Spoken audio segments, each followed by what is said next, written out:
Okay, Reggie, did you see where Dad spoke on the infamous 1995 Death Row Christmas party and talked about his involvement with that? Did you see that? Do you have any thoughts? Yeah. Dads. I don't know why dads keep trying to insert himself into situations. Y'all saw that Christmas party video and that footage. Did y'all see dads there? Did y'all see any of those dog pound people there? We got the Christmas footage. We done showed it a few times. Dr. Dre was there. Dad forgets that that was around the time, the same weekend that they were shooting the video shoot for New York, New York. They were in New York. That's when their trailer got shot up. It was around December the 15th or something like that of 1995. I don't know why dads want to be this superhero and everything where he tried to make it like he the one that got him out of out of the room. He the one came and saved the day and snuck him out. Number one, they didn't trust dads to do nothing like that in front of him. They wouldn't have did it in front of him. But that was mainly, you know, Shook, Pac, Dre. Dre was there. Sharitha was in there. uh, well, she came in later because she the one that came and got me to come and get it broke up. But I'm the one that came and opened the door. And when the guy walked out, Jazz started to say he took his wallet. You know, he got to make himself seem tough like he a thief because he's the thief, right? That guy walked right past the police. That's what always was the issue. That's why the police didn't even file on him because he admitted that he walked right past them like nothing happened because the police came to break up the party.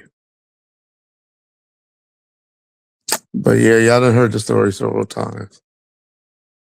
So I'm not going to go into what happened at the Christmas party with Mark Anthony Bell. But Daz wasn't there, y'all. I wish we had the dad or something. I wish somehow somebody could pull up and find the date of the shooting in the trailer. Because y'all see that was around the same weekend. The party was December the 15th, 1995. I don't even think it was on a Saturday. I think it was like a Friday night or something like that. So yeah. Y'all check this out. Y'all want to laugh? Y'all know y'all always on me about talking about Dad's house. Y'all take a look at this. This is why dads are so jealous. This is how dad's living. Okay. But yeah. To your point, Reggie, the New York video shoot and the shooting in New York happened on December 16th. The Christmas party was December 15th. So, Exactly. yeah, what you're saying adds up. Yep. I don't know why he does that. Don't know why he does that. But yeah.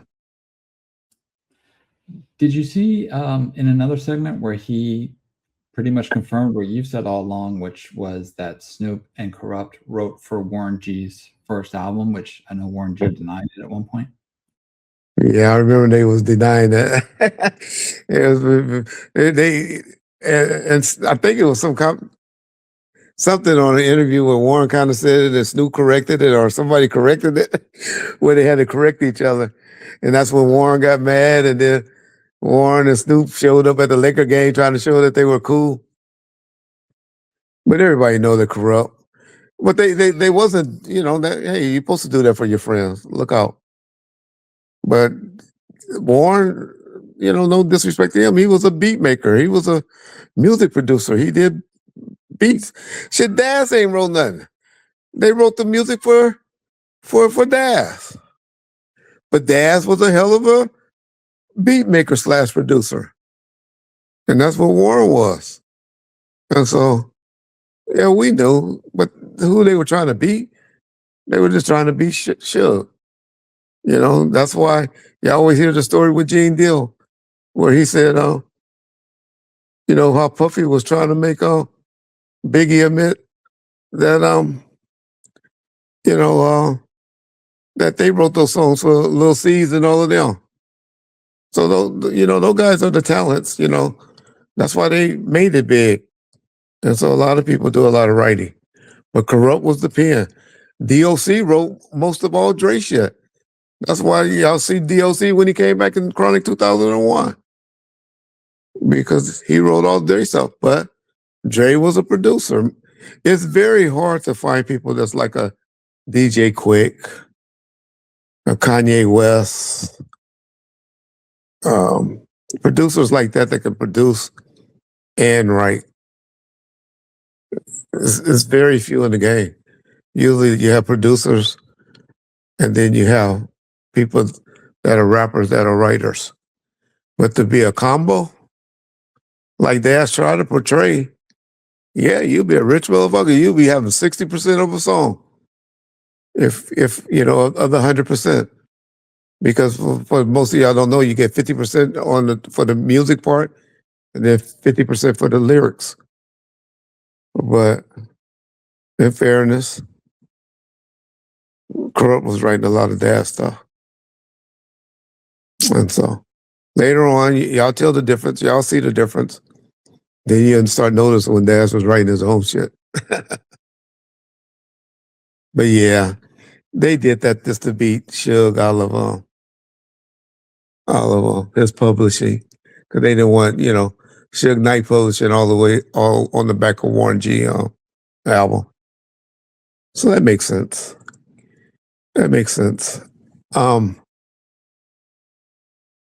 But the situation, Warren pretty much told y'all why Warren was never signed to Death Row, y'all. Warren, I guess, was smart enough. Well, I always said it was something with Dre. But Suge, only beef that I ever heard of that he had with Warren was Warren trying to convince them not to sign the contracts when they were given to them, for whatever reason. He looked like Einstein now in 2026, but when you're broke, and you're trying to get in 92, 91, you'll pretty much sign anything that somebody put in front of you. But that was always the issue with Warren. And there's a story out there where Warren talked about how he tried to tell them not to sign the paperwork. At least, get somebody to look over it. And so that was always Suge and Warren's issue. But Dre could have always stepped in if he wanted to and have Warren sign the Death Row. If you or your child spent years growing up on social media and experienced serious mental health struggles, you should hear this. Recently, a jury ordered Meta and YouTube to pay millions for their role in designing and promoting addictive platforms. They knew their apps could contribute to anxiety, depression, and body image issues, but did not share those risks while prioritizing profits. The recent historic verdict underscores the consequences of those decisions. Now Morgan & Morgan is stepping up to hold these platforms accountable for the harm they've caused. Click the link in my bio to take a short quiz. You may be entitled to potential recovery of up to $1,000. That commercial right there, y'all just heard? How many times y'all gonna want me to hear it? But I'm gonna keep saying it, because if some of y'all get paid down the line, I don't be happy, man. I'm not a YouTuber or a person that hates on other people. Well, that Destruction TV might not feel that way, huh? Right now. He might not feel that way, but trust me, that wasn't me that hated on him. Or was it? But hey, y'all, Sign up for that program, please. Sign up for that program, please. It's pinned in the comment section. Take you 3 minutes to possibly get you $1,000 down the line. Hey, how many times can I beat a dead horse? I'm just asking you. I'm asking you for some extra money, possibly down the line. One more thing, Reggie, that Daz spoke on and kind of confirmed that you had spoke on years ago was that he said, now he said it a little bit different. He said that Suge Knight offered Big Syke a deal behind Tupac's back, and then went to Tupac and said, "Oh, this, he tried to sign with me. He's not loyal." Did you see where Daz said that? I saw where Daz said that. I think that's a little off, but he was in the ballpark. What happened between Big Syke and Tupac was, so as we all know, Tupac was trying to get his deal off the table. Machiavelli Records, get it going, and John done showed y'all his plan for his chart. To build his own situation. So Big Syke though, because me and him used to really talk a lot because he was kind of like, even though he's a hell of a rapper and stuff, he was still kind of like Tupac's homeboy security. Him and this dude named Bogart. And so we used to be around a lot. I mean, at hotels and everything. Just said, me and Big Syke had a lot of conversations. A lot of conversations. And so he got a little bit of money. I think Big Syke and them was getting a check for like $1,000 or $2,000 a month from Death Row. Just really to look out for Pac, just to have some money. That's what everybody was getting. That's what all those dudes were getting, anywhere from, about $2,000 a month, to be honest, $1,000 a pay period, which is every 2 weeks. And so, I gotta remember that Big Syke had 2 songs on All Eyes on Me. And, people were recognizing them.